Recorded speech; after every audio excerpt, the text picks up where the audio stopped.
നമസ്കാരം. ഒരു സ്ഥാനം കിട്ടിയാൽ അട്ടിപ്പേറായിട്ട് അവിടെ തന്നെ കിടക്കുക എന്നതല്ലാതെ മറ്റൊരു വഴിയുമില്ല കെ സുധാകരന്. റബ്ബർ സ്റ്റാമ്പ് എന്ന വിളിപ്പേര് കൂടി കിട്ടിയതോടെ ഇനി ഒരു തെരഞ്ഞെടുപ്പ് വന്നാൽ ഈ സിംഹാസനം പോകുമെന്ന് അദ്ദേഹത്തിനും കൂട്ടുകാർക്കും ഉറപ്പാണ്. അതുകൊണ്ട് കിട്ടിയ സീറ്റിൽ അരക്കിട്ട് ഉറപ്പിച്ചിരിക്കുക, പിന്നെ പറ്റുന്നവരെയൊക്കെ പിന്തുണച്ച് പിന്നിൽ ആളെ കൂട്ടുക. ഇതൊക്കെയാണ് സുധാകരന്റെ പുതിയ രീതി. വി സതീശനെതിരെ പടയൊരുക്കം നടത്തുന്നതിന് തിരക്കിലാണ് ഇപ്പോൾ ആശാൻ. അതുകൊണ്ടെന്താ KPCC നടക്കുന്ന ഒന്നും ശ്രദ്ധിക്കാൻ പുള്ളിക്ക് നേരമില്ല.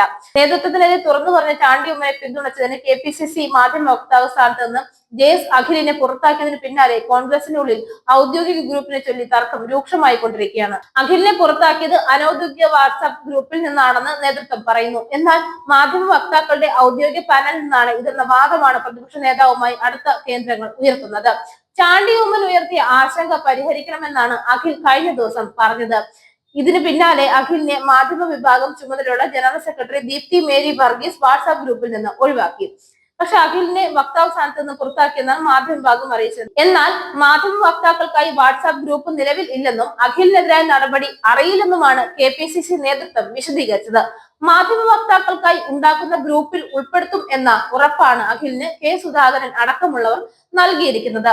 മാധ്യമ വക്താക്കൾക്കായി രൂപീകരിച്ച വാട്സാപ്പ് ഗ്രൂപ്പിലൂടെയാണ് ചാനൽ ചർച്ചകൾക്ക് നിയോഗിക്കുന്ന KPCC പ്രതിനിധികളെ വിവരം അറിയിക്കുന്നത്. ഔദ്യോഗിക ഗ്രൂപ്പ് അല്ലെങ്കിൽ ഇത് എങ്ങനെ സാധിക്കുമെന്ന് സതീശനെ പിന്തുണയ്ക്കുന്നവർ ചോദിക്കുന്നുണ്ട്.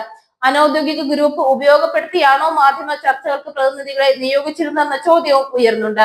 ഈ മാസം തന്നെ KPCC പുനഃസംഘടന പൂർത്തിയാക്കുകയായിരുന്നു AICC നേതൃത്വം ലക്ഷ്യമിട്ടിരുന്നത്. ഇതിനായി ഹൈക്കമാൻഡ് പ്രതിനിധികൾ ചർച്ചയും ആരംഭിച്ചു. പക്ഷേ സുധാകരനെ മാറ്റി സമ്പൂർണ്ണ പുനഃസംഘടനയ്ക്കായി വി സതീശൻ നീക്കം ആരംഭിച്ചതോടെ കാര്യങ്ങൾ മാറി മറിഞ്ഞു. തനിക്കെതിരെയുള്ള നീക്കം നടന്ന സുധാകരൻ സ്ഥാനം ഒഴിയില്ലെന്ന് വ്യക്തമാക്കി. മാത്രമല്ല, മുതിർന്ന നേതാക്കൾ അടക്കം മുഴുവൻ പേരും സുധാകരനായി രംഗത്തെത്തി. കേരളത്തിൽ നിന്നുള്ള വർക്കിംഗ് കമ്മിറ്റി അംഗങ്ങളും മുൻ KPCC അധ്യക്ഷന്മാരടക്കം മുഴുവൻ പേരുടെയും പിന്തുണ ഇക്കാര്യത്തിൽ സുധാകരനാണ്. മാത്രമല്ല, സതീശൻ കോക്കസിനെതിരെയുള്ള അതൃപ്തി വിഭാഗത്തിന്റെ യോജിച്ച നീക്കമായി ഇത് മാറി.